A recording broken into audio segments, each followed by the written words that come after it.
ఎలాంటి కార్యాలు జరుగుతాయి అనేది నేను చెప్పడానికి ట్రై చేస్తున్నాను. ఈ ఆగస్టు 21వ తారీఖున మన శాంతి స్వరం మీకు తెలిసి ఉండొచ్చు, వాళ్ళ మిస్సెస్కి డెంగ్యూ ఫీవర్ వచ్చింది. అది నైట్ 10 o'clockకి అడ్మిట్ చేసాం.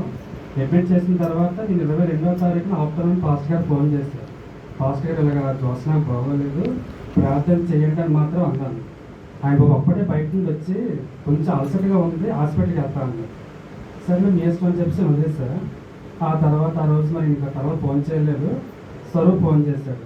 పాస్టర్ గారు వచ్చారు, వాకింగ్ తీయించారు, వాకింగ్ చదివించారు, ధైర్యపరిచారు. ఆయిల్ ఉందా అంటే లేదంటే మళ్ళీ ఆయనే కిందకి వెళ్ళారు. మళ్ళీ కిందకి వెళ్ళి కొన్ని తెచ్చి అది ప్రార్థన చేసి ఇచ్చి దాన్ని అప్లై చేయమన్నారు అని చెప్పి మళ్ళీ ఇక్కడ సంఘంలో రోజుగా ప్రార్థన చేస్తూ ఉండేవాళ్ళు. అయితే 25వ తారీఖున మళ్ళీ రోజుకి ఒక 20,000 చొప్పున ప్లేటెట్స్ పడిపోతుంది. అలాగా 5 days అలా పడుతూనే ఉన్నాయి. 25th సండే ప్రార్థన అంతా ఆరాధన అంతా అయిపోయింది. లాస్ట్ ప్రార్థనలో సంఘం అంతా కలిసి ప్రార్థన చేసింది. ఆ రోజు ఇక్కడే ఉన్నారు. ప్రార్థన చేసిన తర్వాత అక్కడ టెస్టులు చేయించారు. అప్పుడు డెంగ్యూ ఫీవర్ పోయి ప్లేటెట్స్ పెరగడం మొదలుపెట్టింది. హల్లెలూయా. కానీ మనం నమ్మే కానీ డాక్టర్లు నమ్మలేదు. ఆ రోజు అది పంపించలేదు. ఒకరోజు నమ్మలే వచ్చింది. మళ్ళీ 2వ రోజు ఉంచారు. మళ్ళీ టెస్టులు చేశారు. అప్పటికే బాగానే ఉంది, ప్లేటెట్స్ పెరుగుతూనే ఉంది. అయినా నమ్మలేదు. మళ్ళీ పంపించేస్తాం కానీ మళ్ళీ రమ్మన్నారు. వాళ్ళు నమ్మడానికి 3 రోజులు పట్టింది. దేవుడు చేసిన కార్యాలు దేవుడు మహిమకరం కాక శాంతి స్వరూపిస్తులో ఆ రీతిగా మరి బాబు దేవుడు ఇచ్చాడు. మన 2వ తారీఖున దేవుడు ఎంత కార్యాలు చేశాడంటే తను 2వ తారీఖున నేను తను మాట్లాడుకున్నప్పుడు ఏం పేరు పెడదామని అనుకుంటే జోనథన్స్ అని తను చెప్పాడు. మన సేవకులు వచ్చేటప్పుడు అదే పేరు వాళ్ళు చెప్పడం నిజంగా మిరకల్ అది. సో దేవుడు గొప్ప కార్యాలు చేసి తన కుటుంబంలో కూడా. అది అయిపోయిన తర్వాత 2వ రోజు చూస్తే మీకు లలిత అందరికీ తెలుసు.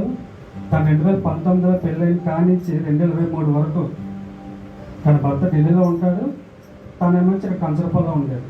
ఎప్పుడు సరిగ్గా సమాధానం ఉండేది కాదు. ఎప్పటికప్పుడు చిన్న చిన్న గొడవలు. తనేమొచ్చి బాగా అయితే అత్తగారి దగ్గర పిల్లలు వదిలేసి వెళ్ళిపోయేవాడు. అడిగితే మా అమ్మ చూసుకుంటే చాలు, నువ్వు నాకు అవసరం అయితే మాట్లాడుతుండేవాడు.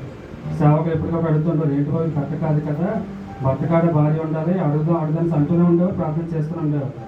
అయితే లాస్ట్కి 2023 చిన్న గొడవ అయ్యింది. ఆ గొడవ వల్ల తను కంచరపాల నుంచి తాక్షేపం వస్తుంది. వచ్చే సంవత్సరం ఒక 9 నెలలు అవుతుంది. కానీ తీసుకెళ్ళేవాళ్ళు కాదు.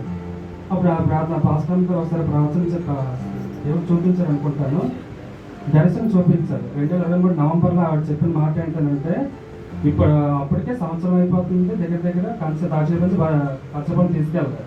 అలాంటి ఆవిడ చెప్పిన మాట కంటే ఢిల్లీ పట్టుకెళ్ళిపోతున్నారు, భర్త ఎక్కడైతే ఉన్నాడో అక్కడికి తీసుకెళ్ళిపోతున్నా ఆవిడ చెప్పారు. ఇది నాకు బాగా గుర్తు. నవంబర్లో చెప్పారు. మళ్ళీ ఆ పాస్టర్ గారు నేను నవంబర్ 29వ తారీఖున కాకినాడ వెళ్తాం. మళ్ళీ నాకు స్పెషల్గా చెప్పారు, బాబు దేవుడు చూపించాడు, తీసుకెళ్ళిపోతున్నాడు, వాళ్ళ ఆయన అక్కడికి తీసుకెళ్ళిపోతుందని చెప్పారు. కానీ ఆయన తీసుకెళ్ళడానికి 2024 సెప్టెంబర్ వరకు పట్టింది. ఎందుకనంటే ఇంకా వాళ్ళకి మారవలసి ఉందేమో అంతవరకు ఉంచారు. ఆ తర్వాత మన సెప్టెంబర్ 4వ తారీఖున దేవుడు తీసుకెళ్ళిపోయాడు ఆయన వాళ్ళ హస్బెండ్.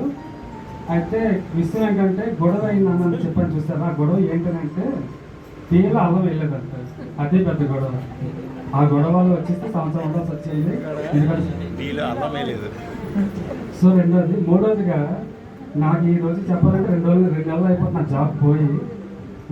నేను ఉంటున్న ప్లేస్లో వేరే ఒకరు వచ్చి కారు కొనేసి డ్రైవర్ని కూడా పెట్టిస్తారు. నా జాబ్ పోయినట్టే.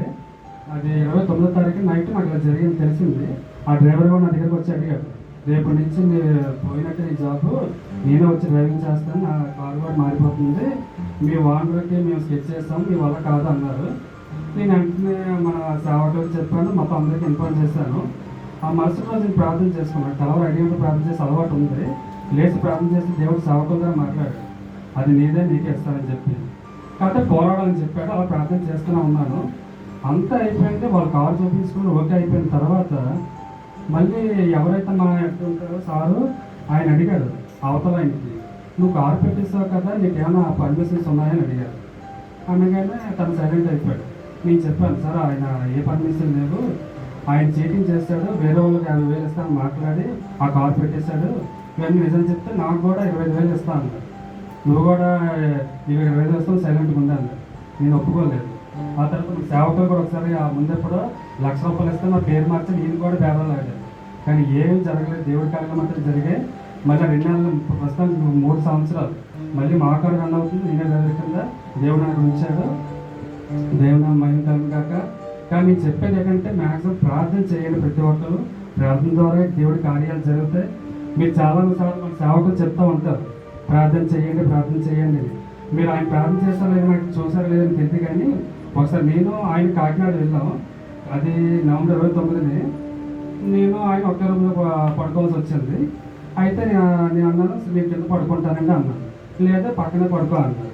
నేను అంటాను, నేను గురక పెడతాను, నేను పడుకోని పక్కన కింద పడుకుంటానంటే ఆయన అన్న మాట అంటే, నేను సింహం కాంగ్రెస్లో ఆలోచించి నీ గురకని కింద తమ పడుకో అన్నాను. పడుకున్నాను. పడుకున్న తర్వాత నేను 4:30 అంత అవుతుంది. ఆయన లేచి ప్రార్థనలో ఉన్నాను. అప్పుడు అనిపించింది, ఒకవేళ నేను కింద పడుకుంటే ఆ పడుకున్న ప్లేస్ అని ప్రార్థన చేయాలి. అందుకని చెప్పి పక్కన పడుకోమన్నారు. నేను 5 ఎంత అవుతున్నారు, ఇంకా 5 o'clock కదా, నేను లేవట్లేదు. ఇంకా అలాగ ఆలకించి నేను ప్రార్థన చేస్తుంటే తెలివి వస్తుంది నిద్ర పట్టగా. అప్పుడు చక్కగా మళ్ళీ కిందకు వచ్చి మాకు చక్కగా పడుకున్నాను. దేవుడు నా మహిమ కలుగును గాక. దేవుడు ఆయన చేసిన ప్రార్థనలు, కుటుంబ ప్రార్థనలు మన జీవితాల్లో మన జీవితాల్లో అనేక కార్యాలు జరుగుతున్నాయి. కాబట్టి ఎవరైనా ఒకవేళ ఇంకా ప్రార్థన చెయ్యలేదు అనుకుంటే ప్రార్థన చేయండి. అలాగే బైబిల్ కూడా చదవలేని ఎవరైనా ఉంటే మ్యాక్సిమం బైబిల్ చదవండి. ఈ లాస్ట్ మా ఫ్యామిలీ గ్రూప్లో బైబిల్ చదివితే 2800 ఒక బైబిల్ ఉంటుంది. అది ప్రైజ్ కింద పెడతాను అన్నాను. అంటే చాలామంది కష్టపడ్డారు. లాస్ట్ వరకు వచ్చినట్టు ఉన్నారు. ఎంతవరకు వచ్చారు తెలియదు. కానీ ఈ లెక్క చదివేస్తాను. నేను 62 డేస్లో చదివిస్తాను.